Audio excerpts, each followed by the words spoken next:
कवी तुम्हाला सांगतो तुमची मागची कट गेली. आता मला पाना भेटलाय पाना. ती बी एकदम टॉपचा आहे टॉपचा. तुम्हाला सांगतो कवी फक्त मला काय कळना झाले माहितीये का. मला इम्प्रेस करायचे तिला इम्प्रेस.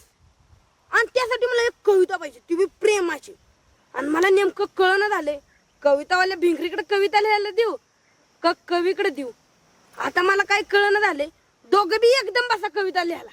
आणि मग बघू कोणाची कविता चांगली आहे ती आणि कोणाची कविता इम्प्रेस होते ती. ही जबर काय लिहायचं आहे. मी देतो तुला कविता. चांगली कविता लिहून देतो. तिला बोलवायची काय गरज होती. मला बोलला असता तुला चांगली कविता दिली असती. चल निघ गा इकडे तुला कविता देतो. तर आला मोठा. बघू की कोणाची कविता चांगली आहे. त्यात बघायचं काय. माझ्याच कविता चांगल्या असणार. निघतो चल. बर भांडू नका की आता कविता लिहा की. मी लिहितो.